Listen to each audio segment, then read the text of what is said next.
हाँ, तो प्यारे बच्चों आप सभी का बहुत-बहुत स्वागत है आपके अपने यूट्यूब चैनल शिक्षाणों पे। तो प्यारे बाबू आज की इस क्लास में हम लोग क्लास 10 के संस्कृत के काफ़ी महत्वपूर्ण 50 most important viral observe questions को पढ़ने वाले हैं। तो जितने भी विद्यार्थी 2026 में फाइनल मैट्रिक बोर्ड परीक्षा देने वाले हैं और ये संस्कृत का पेपर आपका 19 फरवरी के दिन आपको पता होगा। तो ये क्वेश्चन पेपर को अगर आप घोल के पी लेते तो आपके एग्जाम में 100% काफ़ी सारे प्रश्न यहीं से देखने को मिलेगा। तो प्यारे बाबू अगर आप चाहते हैं कि संस्कृत में एक भी पर्सन वगैरह ना छूटे तो इस क्लास को आप शुरू से लेकर आखिरी तक ज़रूर देखिएगा प्यारे बच्चों। उसके बाद लास्ट में आपको ये भी बताना है कि 50% में से आपको पहले से कितना पर्सन का आंसर याद था, इसका जवाब आपको इसी वीडियो में कमेंट सेक्शन में जाके कमेंट कर देना है, ठीक है।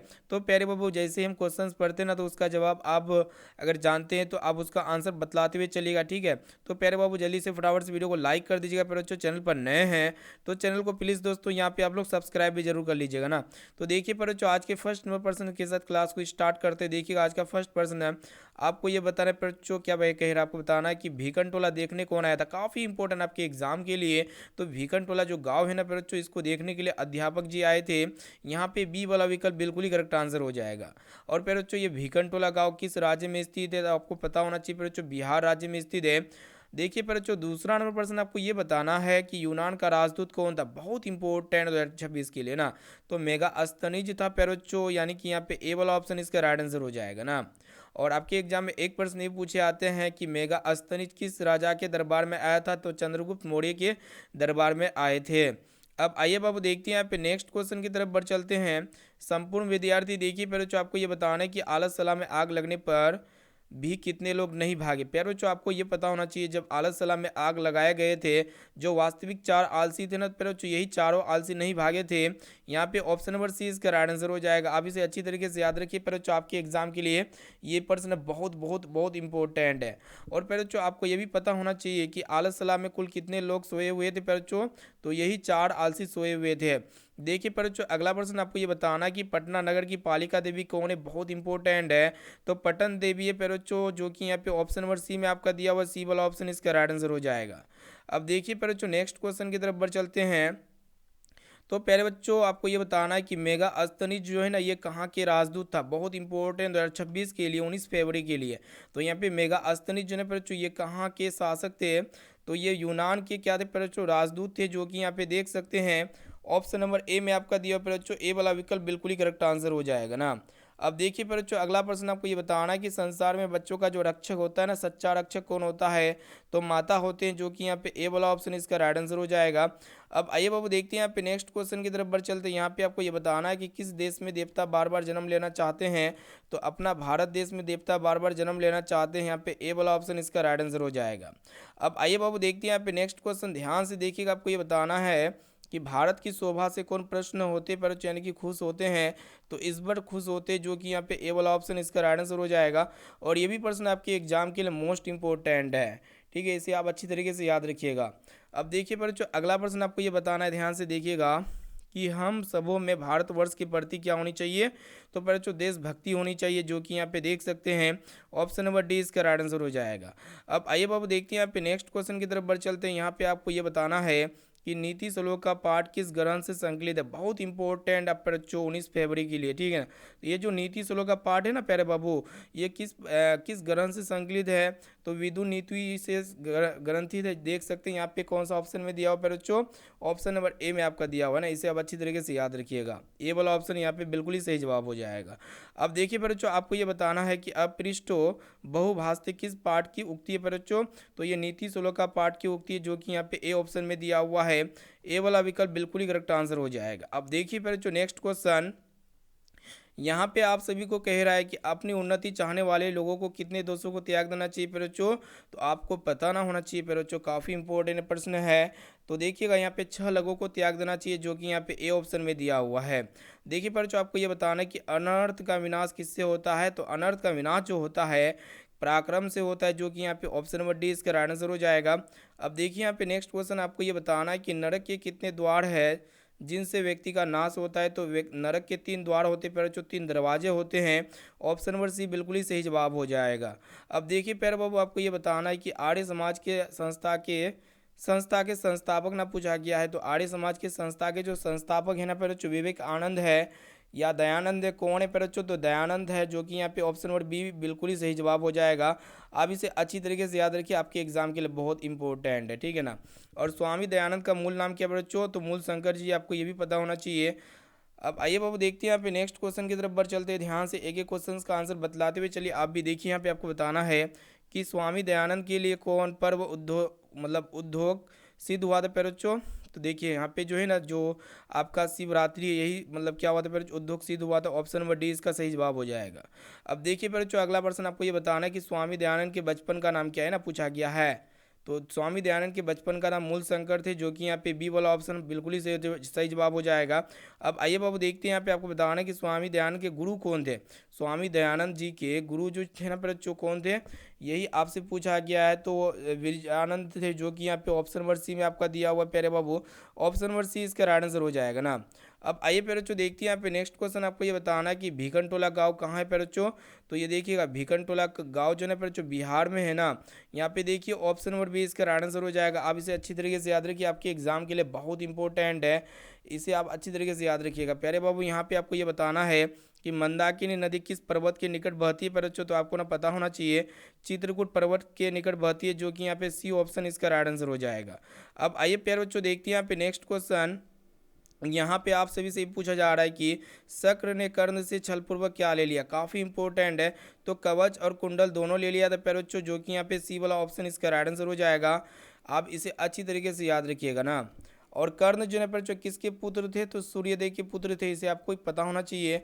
अब देखते पर जो नेक्स्ट क्वेश्चन की तरफ बढ़ चलते हैं। सभी क्वेश्चंस आपके एग्जाम के लिए बहुत इंपॉर्टेंट है, मोस्ट इंपॉर्टेंट है प्यारे बाबू ना। देखिए यहाँ पे क्या कह रहा है, आपको बताना है कि इंद्र किस रूप से कर्ण के समक्ष आया था प्यारे बच्चों? तो इंद्र जो है ना, किस रूप में कर्ण के समक्ष आया था, ये पूछा गया है। तो इसका राइट आंसर हो जाएगा 22 का प्यारे बच्चों, देख सकते हैं ऑप्शन नंबर क्या बोलता है, ब्रह्मांड हो जाएगा, जो कि यहाँ पे ब्रह्मांड के समक्ष में आए थे ना। अब यहाँ पे आपको बताना है कि अंगराज किसे कहा गया है बच्चों ना। तो अंगराज जो है बच्चों कर्ण कर्ण को कहा गया है, जो कि यहाँ पे ए ऑप्शन में दिया हुआ है। ए वाला ऑप्शन इसका राइट आंसर हो जाएगा। अब आइए बच्चों देखते हैं, यहाँ पे नेक्स्ट क्वेश्चन आपको ये बताना है कि कर्ण शक्र को चौथी बार क्या देना चाहता था बच्चों? तो सोना देना चाहता था, जो कि यहाँ पे ऑप्शन नंबर डी में आपका दिया हुआ, डी वाला ऑप्शन इसका बिल्कुल ही सही उत्तर हो जाएगा ना। एक एक क्वेश्चंस को अच्छी तरीके से याद करते हुए चलिए बच्चों। और जो क्वेश्चंस अगर आपको याद ना होना, तो उस प्रश्न को अभी नोट कर लीजिएगा। यहाँ पे देखिए क्या कह रहा है, आपको बताना है कि पड़पीड़न से क्या होता है बच्चों? बताइए, पड़पीड़न से जो होता है क्या होता है, वही पूछा गया है। तो आत्मनाश होता है, जो कि यहाँ पे ए वाला ऑप्शन इसका राइट आंसर हो जाएगा। अब आइए बाबू देखते हैं यहाँ पे नेक्स्ट क्वेश्चन। यहाँ पे ध्यान से देखिएगा, क्या कह रहा है कि शांति किससे स्थापित होती है? तो शांति अपकार से स्थापित होती है, जो कि यहाँ पे ऑप्शन नंबर ए में दिया हुआ, ए वाला ऑप्शन इसका राइट आंसर हो जाएगा ना। इसे अब अच्छी तरीके से याद रखिए, आपके एग्जाम के लिए बहुत बहुत इंपॉर्टेंट है प्यारे बच्चों ना। अब देखिए प्यारे बच्चों नेक्स्ट क्वेश्चन यहाँ पे अगर बताया जा रहा है, देखिएगा क्या कराएगी। अनेक राज्यों में परस्पर क्या प्रचलित होता है प्यारे बच्चों? तो अनेक राज्यों में प्रचलित युद्ध प्रचलित होता है, जो कि यहाँ पे ऑप्शन नंबर बी इसका सही जवाब हो जाएगा। अब आइए बाबू देखते हैं, यहाँ पे आपको ये बताना है कि यह संपूर्ण संसार किसके द्वारा अनुशासित है प्यारे बच्चों? तो आत्मा या फिर परमात्मा के द्वारा अनुशासित है। तो परमात्मा के द्वारा अनुशासित है, यहाँ पे बी विकल्प बिल्कुल ही सही जवाब हो जाएगा। अब आइए बाबू देखते हैं, यहाँ पे नेक्स्ट क्वेश्चन आपको ये बताना है कि ईश्वर क्या है प्यारे बच्चों? तो ईश्वर जो है प्यारे बच्चों सत्य है, जो कि यहाँ पे बी ऑप्शन में दिया हुआ है। यहाँ पे आपको ये बताना है कि नदियाँ क्या छोड़कर समुद्र में मिल जाती है प्यारे बच्चों? तो यहाँ पे नदियाँ जो है ना, क्या छोड़कर समुद्र में मिल जाती है ना, पूछा गया है। तो इसका राइट आंसर हो जाएगा बच्चों, नाम छोड़कर जो है ना समुद्र में थी हो जाती है, क्या बोलता है, मिल जाती है ना। ये भी पर्सन आपके एग्जाम के लिए बहुत इंपॉर्टेंट। अब आइए बाबू देखते हैं, यहाँ पे नेक्स्ट क्वेश्चन की तरफ बढ़ चलते हैं। यहाँ पे पूछा गया कि किसके काल में पाटलिपुत्र की रक्षा व्यवस्था उत्कृष्ट थी प्यारे बच्चों? तो चंद्रगुप्त मौर्य हो जाएगा, या क्या होगा? इसका राइट आंसर आपको पता है तो बता सकते हैं। तो चंद्रगुप्त मौर्य हो जाएगा प्यारे बच्चों, ऑप्शन नंबर ए इसका राइट आंसर हो जाएगा ना। अब देखिए बाबू, अगला प्रश्न आपको ये बताना है कि कौमुदी महोत्सव जो है ना किस ऋतु में मनाया जाता है? बहुत इंपॉर्टेंट ये सभी क्वेश्चन हम आपको बता रहे हैं। एक भी क्वेश्चन को स्किप वगैरह नहीं करना पड़े बच्चों, अगर स्किप किए तो गए पे बच्चों, आपका मार्क्स छूट जाएगा ना। तो कौमुदी महोत्सव जो है किस ऋतु में मनाया जाता है, पूछा गया है। तो ये शरद ऋतु में मनाया जाता है पे बच्चों, देखिएगा यहाँ पे ऑप्शन नंबर डी इसका राइट आंसर हो जाएगा। अब आइए पे बच्चों देखते हैं यहाँ पे नेक्स्ट क्वेश्चन। यहाँ पे क्या कह रहा है, आपको बताना है कि सरस्वती का कुल ग्रह जो है ना कौन सा महानगर था? तो सरस्वती का कुल ग्रह में जो है बच्चों कौन सा महानगर था, तो पाटलिपुत्र यानी कि पटना महानगर था, जो कि यहाँ पे ऑप्शन नंबर सी इसका राइट आंसर हो जाएगा। और पटना किस नदी के तट पर स्थित है बच्चों, तो गंगा नदी के तट पर स्थित है, आपको ये पता होना चाहिए। और पाटलिपुत्र किस वंश की राजधानी है, तो मौर्य वंश की राजधानी है। अब देखिए बच्चों नेक्स्ट क्वेश्चन आपको ये बताना है कि पटना में गंगा नदी कौन मतलब पटना की गंगा नदी पर कौन सी सेतु है बच्चों, तो गांधी सेतु है। यहाँ पे ऑप्शन नंबर सी इसका राइट आंसर हो जाएगा। अब आइए बाबू देखते हैं यहाँ पे नेक्स्ट क्वेश्चन आपको ये पूछा गया कि गोलघर कहाँ पे प्यारे बच्चों, तो पटना में है, यानी कि यहाँ पे बी ऑप्शन इसका राइट आंसर हो जाएगा। और ये भी प्रश्न आपके एग्जाम के लिए बहुत इंपॉर्टेंट है, आप इसे अच्छी तरीके से याद रखिएगा ना, एक भी प्रश्न को स्किप नहीं करना है प्यारे बच्चों ना।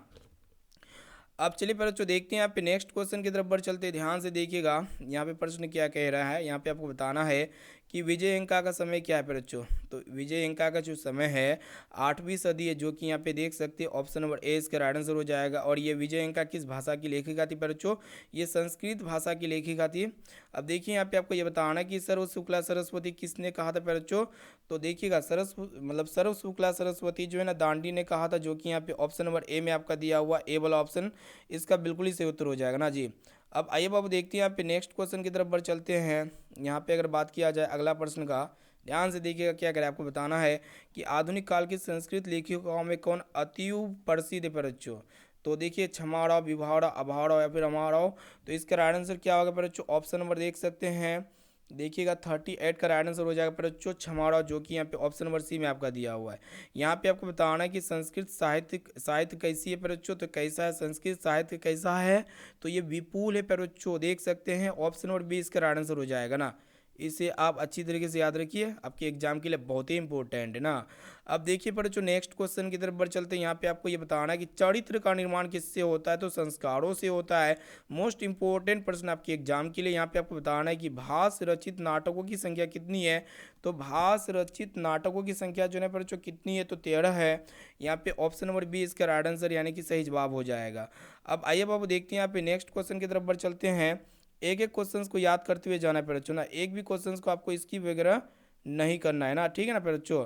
तो सभी क्वेश्चंस को क्या करना है, ध्यान से पढ़ते हुए चलिए। तो बच्चों देखिए यहाँ पे नेक्स्ट क्वेश्चन यहाँ पे क्या कह रहा है, आपको बताना है कि करण से दानवीरता पाठ में क्या कह रहा है कि अविवाह अविवाह किसकी उक्ति पर बच्चों, अविवाह अविवाह ये किसकी उक्ति है, कर्ण से दानवीरता पाठ में दानवीरता पाठ में, तो ये जो है बच्चों सक्रिय की उक्ति है, जो कि यहाँ पे ऑप्शन नंबर ए में आपका दिया हुआ ए वाला ऑप्शन इसका राइट आंसर हो जाएगा। अब देखिए बच्चों नेक्स्ट क्वेश्चन की तरफ बढ़ चलते हैं। यहाँ पे क्या कह रहा है कि कर्ण ने कवच कुंडल से किसे दान दिया, यानी कि कर्ण ने कवच कुंडल किसे दान दिया था, ये पूछा गया है। तो पहले जो कर्ण ने कवच कुंडल जो है ना इंद्र को दान दिया है, जो कि यहाँ पे देख सकते हैं ऑप्शन नंबर सी बिल्कुल ही सही उत्तर हो जाएगा। प्यारे बाबू आपको ये बताना है कि भारतीय संस्कृति की अद्वितीय विशेषता क्या है, तो भारतीय संस्कृति की अद्वितीय विशेषता संस्कार है, जो कि यहाँ पे ए ऑप्शन में दिया हुआ ए वाला ऑप्शन इसका राइट आंसर हो जाएगा ना। अब देखिए बच्चों अगला प्रश्न आपको क्या बताना है कि भारतीय संस्कृति में कितने संस्कार होते हैं बच्चों, तो आपको पता होगा भारतीय संस्कृति में कितने संस्कार होते हैं ना, पूछा गया है। तो 16 संस्कार होते हैं बच्चों, संस्कारों की कुल संख्या कितनी है, 16 है। और भारतीय संस्कृति में संस्कारों को कितने भागों में बांटा गया बच्चों, 5 भागों में बांटा गया है। यहाँ पे देखिए कि जन्म पूर्व कितने संस्कार होते हैं, तो जन्म से पूर्व तृतीय संस्कार यानी कि 3 संस्कार होते हैं। यहाँ पे ऑप्शन नंबर डी इसका राइट आंसर हो जाएगा। अब देखिए बच्चों नेक्स्ट क्वेश्चन यहाँ पे आपको बताना है कि प्राचीन काल में शिशु को क्या कहा जाता है, तो ब्रह्मचारी कहा जाता है, ब्रह्मचारी, जो कि ऑप्शन नंबर ए इसका सही उत्तर हो जाएगा। यहाँ पे आपको बताना है कि मिथिला में वीरेश्वर कौन थे बच्चों, तो ये मिथिला के मंत्री थे, जो कि यहाँ पे ए ऑप्शन इसका सही उत्तर हो जाएगा प्यारे बाबू। अब आइए बाबू देखते हैं यहाँ पे आपको ये बताना है कि आलस सला में कितने लोग सोए हुए थे बच्चों, जो वास्तविक आलसी 4 थे ना वही लोग सोए हुए थे ना। अब देखिए बच्चों नेक्स्ट क्वेश्चन की तरफ बढ़ चलते हैं। यहाँ पे देखिएगा ध्यान से प्रश्न क्या कह रहा है, आपको बताना है कि लक्ष्मी जो है ना बच्चों किसके पास रहती है, तो लक्ष्मी जो है किसके पास रहती है, काफ़ी इंपॉर्टेंट आपके एग्जाम के लिए बच्चों। इसका जवाब पता है तो आप हमें बता सकते हैं, तो इसका सही जवाब हो जाएगा परिसरमी के पास रहती है, जो कि ऑप्शन नंबर ए इसका सही जवाब हो जाएगा। प्यारे बाबू आपको ये बताना है कि कालिदास ने किस नदी का वर्णन किया था बच्चों, तो कालिदास ने मंदाकिनी नदी का वर्णन किया था, ऑप्शन नंबर बी इसका सही जवाब हो जाएगा। अब देखिए बच्चों नेक्स्ट क्वेश्चन आपको ये बताना है कि मंदाकिनी वर्णन पाठ रामायण के किस कांड से संकलित है, काफ़ी इंपॉर्टेंट आपके एग्जाम के लिए। तो इसका सही जवाब हो जाएगा अरण्य कांड, जो कि यहाँ पे ऑप्शन नंबर डी इसका सही जवाब हो जाएगा। पहले आपको ये बताना है कि मंदाकिनी वर्णन पाठ में कुल कितने पद्य है, तो प्यारे बच्चों कितने पग हुए ना पूछा गया है, तो 10 पग प्यारे बच्चों ऑप्शन नंबर डी इसका सही जवाब हो जाएगा ना। तो यहाँ पे काफ़ी महत्वपूर्ण और most important viral observe question को बता चुके हैं। तो आप ये बताइए प्यारे बच्चों, ये 53 क्वेश्चन में से आपको पहले से कितना परसेंट आंसर याद है इसका जवाब? अब हमें कमेंट सेक्शन में जाकर कमेंट जरूर कीजिएगा बेझिझक। और जो विद्यार्थी वीडियो को लाइक नहीं किए तो वीडियो को लाइक कीजिए। चैनल पर नए हैं प्यारे बच्चों, चैनल को सब्सक्राइब कर लीजिए। साथ में बगल में नोटिफिकेशन बेल आइकन आएगा, इसे प्रेस करके ऑल पर जरूर सेलेक्ट कर लीजिएगा प्यारे बच्चों। फिर मिलेंगे नेक्स्ट क्लास में। Thank you.